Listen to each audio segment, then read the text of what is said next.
Dan Kuschell. Welcome to growthofreedom.com, the show that helps you transform your life, business, relationships, provide you more clarity, capabilities, confidence, and direction. I'm Dan Kuschell, and thanks for making us part of your day. We've got a great show today. By the way, our show is presented by Done For You Solutions, and all our guests made available on the Done For You Solution hotline. We'd love to connect with you. You can reach us on Twitter at Dan_Kuschell. That's Dan, D-A-N, _ Kuschell, Kuschell. Or you can email us at info@growthtofreedom.com. Now, here's a question I have for you. Would you like to have a method to be able to open doors, create more sales, create more referrals, and be memorable? Well, today's guest is uniquely qualified to be able to show you how to do just that.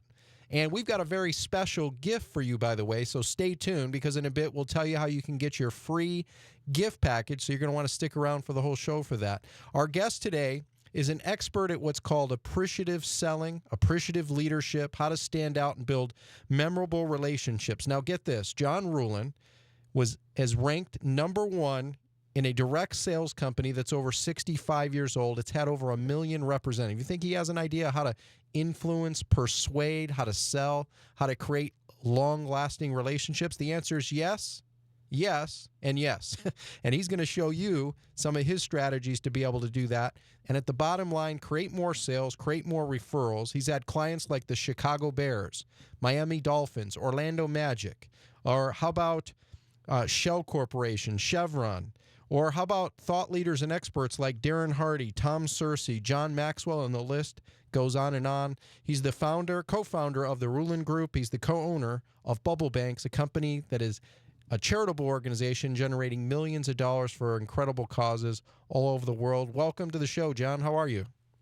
Dan, it's great to be here, man. Thanks for the very kind intro. Wow, well, it's easy enough with everything you're doing. I'd love to jump right into it, John, because I know you've got a wealth of wisdom, a wealth of information, and if you're watching right now, I hope you've got a notebook and a pen. If you're driving right now, be careful, but make sure to take some notes, and you can always come back to the show at growthtofreedom.com/12. That's growthtofreedom.com/12. So, John, why don't we do this? Who is John Ruhlin, and what does he do with the Ruhlin Group? Yeah, so John Ruhlin is, well, first and foremost, he's a husband. He's a father. I got a couple girls. I'm an Ohioan from the Midwest. I'm not going to hold that against you. You know I'm a Wolverine fan, but, anyway, I know you lost a couple points there, but it's all right. Absolutely. Well, hey, it's good that your team will finally be good with recruiting away from San Francisco. I'm actually looking forward to a lively rivalry. Once again, rivalry, right? Competition is a good thing instead of you guys walking all over us for the last years. Yeah, it's been a brutal, 10 years or whatever it's been. I mean, it's good for the Big Ten to be strong and for Michigan to be strong. So I'm obviously rooting for Urban and the crew. But so I'm an Ohioan. I grew up on a farm.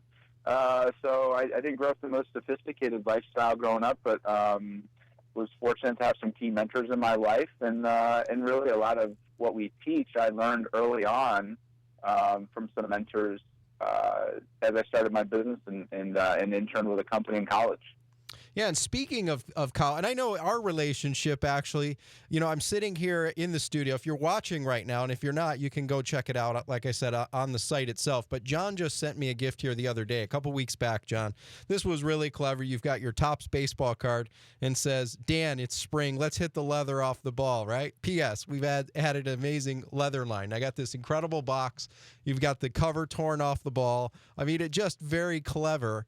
And what you do is you really make an impact by doing clever things like this. I had a chance to do some research before the show, John, and I watched this video that you created. I'd like to invite you. Hopefully we can make this available to our guests, our listeners, and our viewers and post that on our site. But you talked about how you got started. You came from humble beginnings. You had a girlfriend, if I recall, at the time, and her dad, Paul, who was an attorney, as a college student, or as you called it, being a poor college student, you were just curious in all the things that he was doing, and he was always giving stuff away. So talk about how you got into doing what you do and where that led you. Yeah, so I interned with a company. I'm sure a lot of the listeners are familiar with the college student portion of Cutco, the knives. And so I interned with them, and I was, you know, looking for unique ways to build that business. And so I noticed that Paul, even though he was an attorney, he seemed to make all of his money off of non-attorney related things. Like he owned part of the oil wells and bank, he owned part of the bank in town, and everybody picked up the phone and called Paul. He was always seemed to be the most top of mind and liked guy in town. And so I remember coming to him and pitching him the idea of giving Cutco, because he was buying, like, he'd find deals on random things like noodles, and he'd buy like an entire like truckload of noodles, and everybody at church the next Sunday would have like a year's supply of noodles. I mean, he was always doing these over the top things with no strings attached. And as a poor college kid, when somebody's buying 10 grand worth of noodles, you kind of notice those sort of things. So you're like, that 10 grand would have paid for a semester of school or maybe a semester and a half. So when I pitched him the idea, I noticed he was always giving things away. I thought he would maybe buy these Cutco pocket knives. Now, mind you, Paul had already bought a set for himself, a set of these knives, which at the time I thought, man, that's crazy. Why would anybody spend that much on knives? But he bought a set for himself and his 3 daughters, and none of the daughters were married. So these are like future wedding gifts. And so I'm like, maybe he'll buy pocket knives, you know, for some clients. Right. And I remember him sitting back and having this little twinkle in his eye, and he's like, John, what about the paring knives? Could you engrave something on those? And I'm like, I'm sure I had this look of bewilderment on my face, like, why in the heck would you want paring knives to give out to all these like, a lot of the guys were like outdoorsmen, and they're executives, but they're pretty like, you know, blue collar type guys. And I said, sure, Paul, I'll sell you as many paring knives as you want, but tell me why. And he said, well, you know, I find that, you know, all my clients are, you know, they're guys, yes, but they're married. And if I take care of the family, everything else takes care of itself. Mm. And it was at that point that I started to realize, you know, I had this aha moment that it really wasn't about the knife. It was about all the little things around what he was giving. That the knife was the delivery vehicle, but he understood relationships at a super high level. And I started to apply those principles. So I would like find out, you know, the CEO of an insurance company or, you know, different people I wanted to talk to, and I'd find out the spouse's name, and I'd engrave it on a carving set, handcrafted exclusively for Jim and Susie Smith, and make it all about them, put a little handwritten note inside saying, carve out 5 minutes for me, I promise it'll be worth your time. And magically, I would get the meeting. And the guy would be expecting somebody in their 40s to walk in, and I'd come in at, you know, age 24 or 22 or whatever I was at that time. And they would be like, oh, my gosh, like, this is crazy. And I would start to teach them and say, you know, how's the cold calling working out for your 100 sales guys? Probably not very well. What if we could warm up the lead? What if we could, you know, make, you know, you want referrals? Well, you could give a Starbucks gift card with, you know, after referral, or we could give something to all your clients to inspire them to refer you 10 or 20 people. And we would start to do that for companies and make them more referable. And that would lead into, you know, that's what led to the pro sports teams, and flash forward 15 years later. But a lot of the early things that I learned, are really, that's what I'm teaching now. It's what I'm speaking on when I speak at pro sports conferences and whatever else. I'm teaching those good old boy, country boy, you know, down home attorney, you know, in the middle of central Ohio, ideas that, you know, they're simple, but they work. Absolutely. And, you know, let me see if I've heard you correctly, too, because I think you shared a couple really strong gems, golden nuggets here. Number one, you give with no strings attached, right? Number two, Absolutely. you know, your mentor, Paul, your girlfriend's dad, says if you take care of the whole family, everything else takes care of itself, right? Yes. And so this is all about relationship building. You know, there's a big difference between transactional based and relationship based. Could you hit on that just a little bit? Yeah, well, I think, you know, it's very in vogue right now to say, you know, like our business is built, like our entire business is built on culture and relationships, or, you know, we would be nothing without our suppliers or nothing without our customers. And as soon as those words come out of our mouth, we're asking our, you know, like we're competing on price, or we're asking our suppliers to give another price concession, or we don't really walk out our talk. When we say that business is all about relationships, we do kind of the same dog and pony show, and we don't really treat people like people. And I find that, you know, the businesses that are really having, you know, monumental success are those that are really engaging people and treating them like individuals and treating them, realizing that, yes, they might be a business person, but they have a husband or a wife. They have kids. They have an admin that helps make their world go round in the business world. And when you treat people holistically, no strings attached, it's amazing how, those relationships deepen and flourish. And, we all want to be, everybody says, like, you do business with people, those that you like, trust, and those that are top of mind. And when you engage people this way, it just has a different impact, and the ripple effect is pretty significant.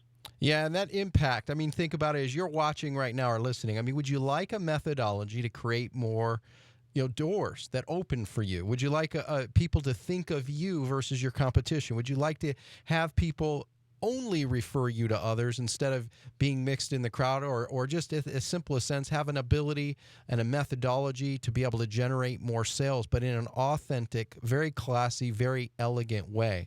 And I know when we come back, what I want to ask John, I don't know if this question is on your mind if you're watching right now or you're listening right now, but John, one of the things that I'd love for you to hit on when we come back is the idea of who is it that you choose to be able to give to, because you can give to the wrong people, and it's really important to give to the right people. And the less time you spend doing it wrong, the more time you spend doing it right. So when we come back, would you mind sharing some of your strategies on how you do just that?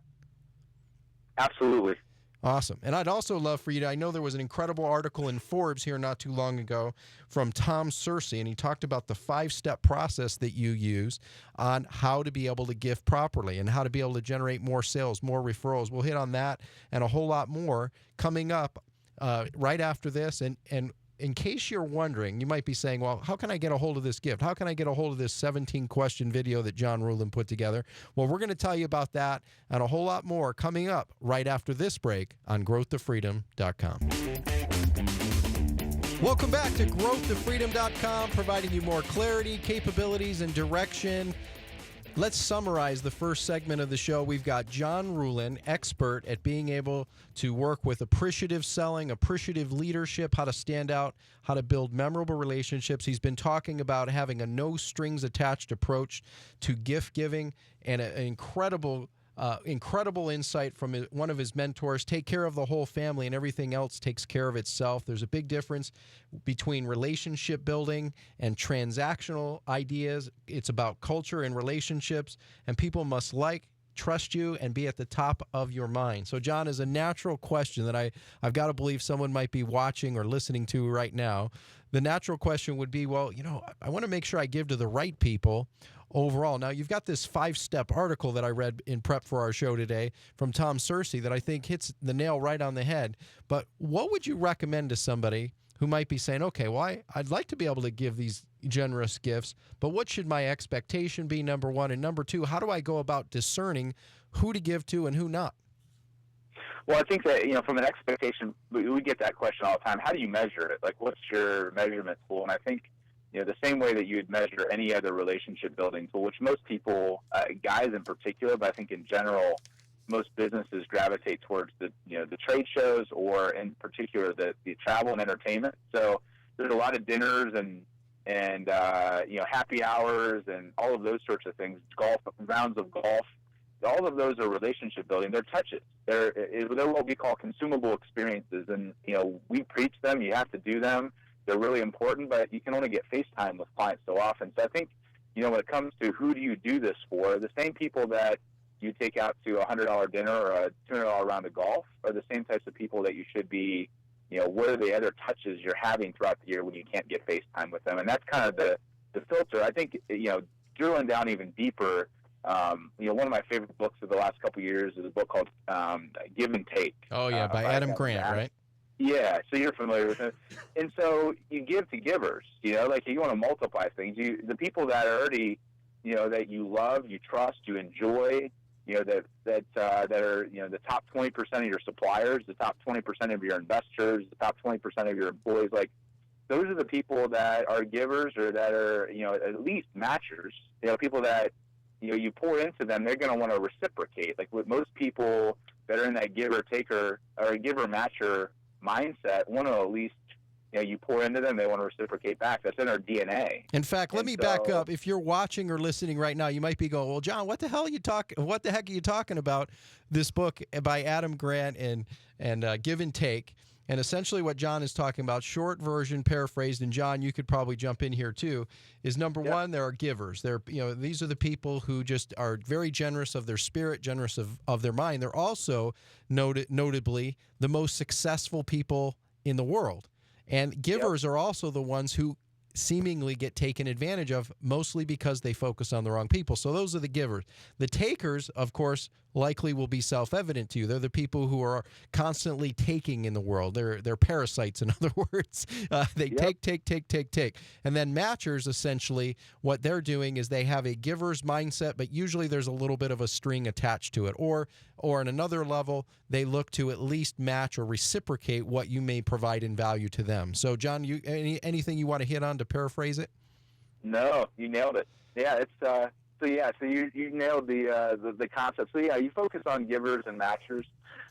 You avoid as much as possible, the takers of the world, and those are the people that you But the real filter is wherever you're doing trade shows to kind of build relationships. You're doing the travel and entertainment.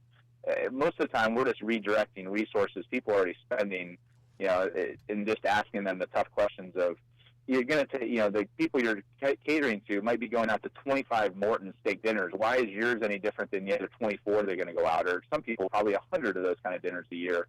So how can we engage them differently and stand out, with a different touch plan? And, because those consumable things are really important. But, and 3-4 times a year is probably the max on what you should be focusing on with those, and redirecting resources elsewhere.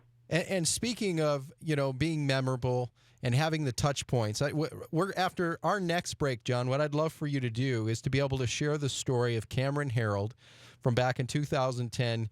You're merchandising a hotel room with Brooks Brothers clothing and how that all went down, because I think it'll be a fascinating case study for people to really respect and appreciate the quality of what you really do, what you teach, what you provide companies, and also what is the outcome as far as more referrals, more sales, more doors being opening than just going the status quo. It's like, when everybody is zigging, your approach is to zag, and you do it by standing out. I mean, my wife was so touched by the gift that you got us with the knife, right? That was engraved. It was just a very simple gesture, but she appreciated it a ton. And, like she asked about, hey, how's that John doing, by the way? Right? So you're not just any other John in my wife's life. I mean, I don't know how I should feel about that, but anyway, right? But the bottom line is it's about being memorable. It's about standing out. Now, one thing I want to do before we get to that is talk about the difference between a gift and a bribe, because you hit on this in a few of the articles you've got available online, but I'd love to get your take on it right here, right now. Yeah, so, there's I think a lot of times people view it, as a fine line, and it really is. And I think that the big thing is, we kind of go back to whatever you'd invest in a dinner or whatever else, like the goal of a gift is a tangible, my buddy Joey calls it an artifact of the relationship. Like it's a tangible totem that says, our relationship matters, and here's what it means. And you go back through 5,000 years of history, like kings would give other kings or other people that they valued, based upon the relationship, they give something to that person to represent the value of the relationship. And I think that even though we're maybe more sophisticated in giving somebody, let's say, an idol or a cow or whatever the item is, like we still collect things based upon based upon our relationship with somebody. And so a bribe is meant to, it creates an awkward scenario where you're trying to shortcut and bypass the relationship and put pressure on somebody to do something that they don't want to do. And so most of our gifts, when we talk about outlandish gifts, we do some pretty crazy things, but really, most of our gifts fall in that $50 to maybe $1,000 at the most. So it's the same, you can take somebody out to a really nice round of golf at Pebble Beach or some of these kind of places. It's not out of line, because the last thing you want to do is spend money to have a negative consequence on the relationship and put them in an awkward situation. So we get those questions all the time of, what's too much? And I think it really depends upon the relationship. If it's a $5 million deal, then a $500 gift really isn't out of line. But if it's a $1,000 deal, then a $500 gift obviously is out of line. Like there is an element of common sense, but there's also, taking a step back and saying, well, what are we doing in other ways to build relationships with these sort of folks? And what are we investing in those resources? And if you ask yourself those questions, you start to come away with, okay, a $250 gift really isn't a bribe. It's just a meaningful way to show that we love this person, we appreciate them, and we get them as a human being. And getting them as a human being is what it's all about connection, about collaborating, about contribution, and having that mutual connection, contribution, and collaboration together. And speaking of that contribution and collaboration, we've got a special gift package for you right now. Would you like to have a better way to influence, persuade, to be your very best, to be able to go out and make an impact, make a difference? Well, we've got a gift package with 2 free books, our audio program, video program, you can get right now by calling 602-246-3389. That's 602-246-3389. We'll be back with John Ruhlin right after this. Welcome back to growthtofreedom.com. More clarity, confidence, capabilities to transform your life, business, and relationships. Let's summarize the first 2 segments of the show. We've had John Ruhlin, who's an expert at appreciative relationship building, appreciative selling, appreciative leadership, how to stand out, build memorable relationships to generate more sales, more referrals, open doors to greater opportunities for you right here, right now. And I've got about 3 pages of notes already, John. So you came from humble beginnings as a poor college student. One of your mentors taught you take care of the whole family. Everything takes care of itself. No strings attached giving. Apply the principles to build long-term relationships. We talked about the difference between a gift and a bribe. We've been talking about the artifact of relationships, that kings gave gifts over time that were beneficial to each other, and how to be able to work with the right kind of people. In other words, the same people you might have a $100 dinner or a $200 golf outing are those people that you'd likely want to look at to be able to work with gifting. And so one of the things that pops up for me, I've got to wonder, as our listeners or our viewers might be checking in right now, they might be going, well, John, this sounds great, but what are my first steps to be able to get started? Do I make a list of like my top 10, my top 20, my top 50, or what would you say, John, knowing what you know now, looking back over your career? I mean, you dominated the sales industry in results. What would you do different? What would you do getting started brand new right now? I think the biggest thing that somebody can do is just start to daily have a mindset of gratitude. I'm not sure if you're familiar with the 5-minute journal, but it's a great. It literally takes 5 minutes, but you start the day focusing on the 3 things that you're grateful for. Oftentimes it's family, it might be a customer, it might be a loved one.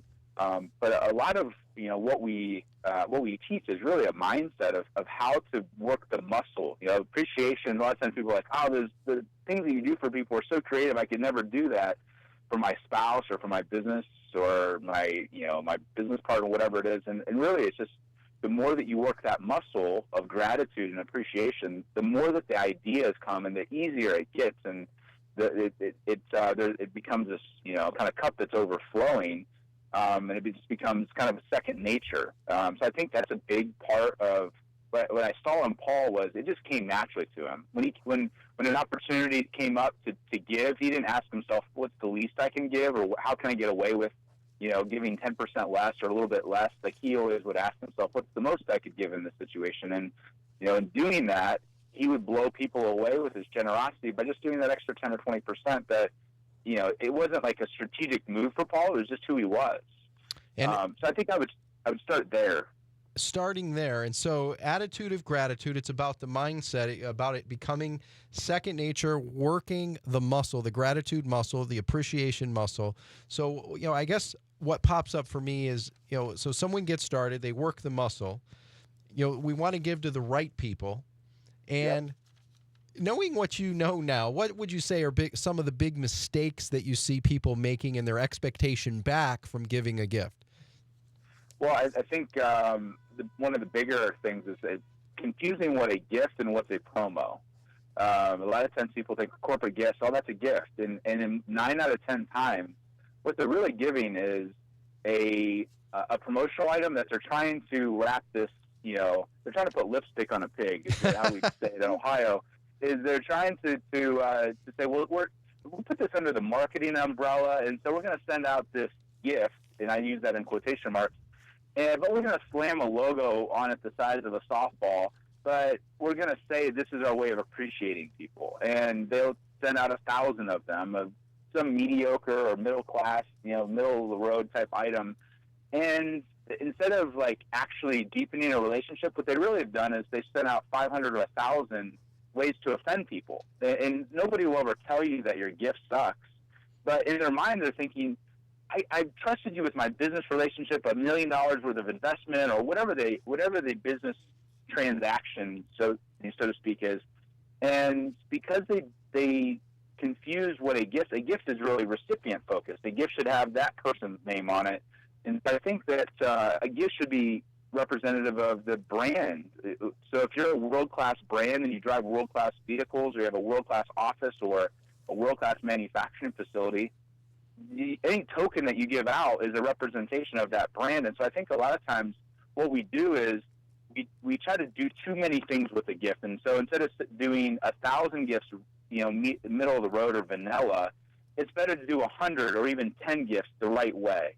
Instead of doing 1,000 things with your logo on it, do 1,000 different gifts, or even if it's the same gift, do it with that person's name on it. And when you make it recipient focused and do it world class, and you focus on some of the details of what that gift is, it's amazing how 10 of the right relationships or 100 of the right relationships will outdo 10,000 people that get some sort of stress ball or a T-shirt or a polo shirt. And I got to cut you off, John. When we come back, I'd love for you, because you are an expert at walking your talk and making it personal. We're going to get personal and talk about your story with Cameron. More with John Ruhlin right after this. Welcome back to growthtofreedom.com, providing you clarity, capabilities, and direction to transform your life, business, and relationships. Let's summarize the first couple segments of the show. We've got John Ruhlin, who's an expert at appreciative selling, appreciative leadership, standing out from the crowd and being able to build memorable relationships. In fact, we ended the last segment talking about the difference between a gift and a bribe. We talked about the mindset of gratitude, the 5-minute journal, working that gratitude muscle to make things second nature. The difference between a gift and a promotion, and stay away from putting a lipstick on your pig. Hear us? Don't put the lipstick on your pig, right? And it's about personal relationship. One of the stories that captivated, first of all, John, I have to say, you truly walk your talk. I mean, from the initial gift that you sent me and my wife to, the leather off the ball. I mean, you're just a guy who walks your talk. I mean, everywhere I go and people that I'm talking to, I hear this. Now, you had an opportunity to meet Cameron Harold, who's a co-founder of 1-800-GOT-JUNK. And it's a fascinating story. So just in a couple minutes, why don't you give an example which I think will really grab your heart and give you a perspective of playing at a big game to attract, I guess, what I would say big clients and big opportunities. So go for it. Yeah, so just the one caveat for this is a lot of times this can overwhelm people. This is if you're dividing up your budget, you need a 5% kind of like your grand slam, like swinging for the fences budget. And that's what this really is. The other 95% needs to be something that's automated and allows you to duplicate. Like, this isn't necessarily duplicatable every single day. I try to do something like this, once a month or once every couple months for when you meet somebody that you want. Like in this case, I wanted Cameron to mentor me, and maybe you meet a client that is a game-changing client. But for me, I was at an EO event. I just joined EO, Entrepreneurs Organization, and I started to hear Cameron speak, and I ended up switching my major from medical to PR, and I heard him talk about 5,000 articles written about him, and they got their junk company on Oprah. I was just mesmerized. So I went up to him afterwards, and as luck would have it, he was coming to our local Cleveland EO chapter. I lived in Cleveland at the time. And, so I wanted to do something unique. And, of course, he's coming into town the night before. And so I said, hey, what are you going to do? And he said, well, I'm going to go shop at my favorite, store right now. The dollar is really weak. I'm from Vancouver, Canada. And I said, oh, what's that? And he said, Brooks Brothers. And on the spot, for whatever reason, I just felt like this is my angle. And I said, well, my favorite's Jose Bank. What's your shirt size? I'm going to send you a shirt. And he looked at me like, this guy have a man crush on me? Like, well, this is kind of weird, like offering this type of shirt. And of course, I said, no, I went on to ask him, I said, what else are you going to do? And he said, nothing. I said, well, let's, you want to go grab dinner? And I have great seats. It's opening night for the Cavs, LeBron, in town. It's going to be amazing. And he said, oh, yeah, absolutely. But, of course, the dinner and the ball game didn't even register on his radar. It's kind of like, I'm going to do that 100 times this year. So, as luck would have it, he's coming in. He's texting me. He's like, hey, my flight's getting delayed. You can tell, like, he's having a horrible travel day. And so what I had planned was I went to Brooks Brothers with his sizes, and I put down the American Express, and I said, hey, I want one of everything in the new collection for the spring or for the fall. And they said, seriously? Yeah, one of everything. Sweaters, jackets, pants, you name it. And it literally filled up my car. It was like $7,000 worth of clothes. I then went over to the hotel. He's staying at the downtown is like a Ritz. And I went to the general manager and I said, hey, you have a VIP coming into town. Do you want to do something special? And of course he said, absolutely. What are you thinking? I said, well, I want to take this clothes. And I rolled in. It was like 4 racks of clothes. I said, I want to merchandise this gentleman's room like a Brooks Brothers, so it's like a Brooks Brothers store. I want to merchandise sweaters over here, whatever else. So we merchandised it. And Cameron comes, gets to the hotel. He's like, hey, do you want me to check my bags with the bellhop? I said, no, go up, refresh yourself. Take your time. We'll go to the second half of the game, and no big deal. So Cameron's a pretty tall, lanky guy. Normally has, kind of like, squinty eyes. Like he's just, pretty reserved. And he comes back down, and his eyes are like the size of silver dollars. He's like, John, I don't know who you are, what you want to talk about, but it's whatever you want to talk about for as long as you want to talk about it, I'm all ears. Like, I've called and given quotes to different authors that were writing about, world-class customer service, and I thought the Four Seasons knew their stuff because they remembered my name and had a bottle of water and a towel waiting for me when I went for a jog. He's like, this is unreal. I've texted pictures to people. He's like, this is crazy. Now, fast forward, many years later, he's opened up doors to Starbucks, and he's the connection to Mastermind Talks and to Jason Gaynor, who's the 25K Genius Network alum. I mean, he's opened up so many doors to guys like you that are just game changers that I couldn't have pried open that door with $1 million worth of advertising or anything, but he felt the love. And the ironic thing, I don't want to steal the punchline, is people ask like $7,000, I could never do that. And I said, the ironic thing is it actually cost me $0 because not because of the payoff, because the payoff was 100 times that, but he wouldn't let me pay for the clothes. Like he picked out like maybe $1,500 worth of clothes and cut me a check. He's like, we sent the rest back to the hotel. Like he picked out what he wanted and went on his way. It was the experience and the personalization and the fact that I made it all about him versus all about my brand. I made it all about making him feel welcome in Cleveland and thought about what would be uncomfortable for him to try to go shopping. Of course, shopping was going to be shot after missing his flights and all that. So it cost me $0, and the payoff has been, it's 1,000x return, not a 10x or 100x. It's been crazy. That's an amazing story. There's so many different lessons in what you just shared, John. And I mean, throughout our entire time together, I mean, the idea of having faith up front, right? I mean, there was no expectation from you. And I mean, you literally, that's how you walk your talk. You talk about the Grand Slam budget, then a budget that's duplicatable. It's about him. It's about the person. It's that favorite radio station you have as you're watching right now. Your favorite station is your station, and it's your client's station. So make it about them, not your brand. And I mean, let's even back up just a little bit. It's some of the simplest thing. I want to give a quick shout out to a couple recent guests we've had on the show. John Corcoran, who was on here recently, just sent a thank you card. I mean, something as simple as a thank you card, physical card, handwritten, goes a long, long way. I had another client. Literally, these just showed up today, John, so I wanted to share them. I had one of our clients, Nick, who we work with, who's a traffic expert at helping generate traffic, sent this thank you card and a little tie-in with a little fruit basket here, or basically it says, may you continue to enjoy the fruits of your labor as you deserve only the best. And it's got some fruits and nuggets in here from Nick Kuzmic.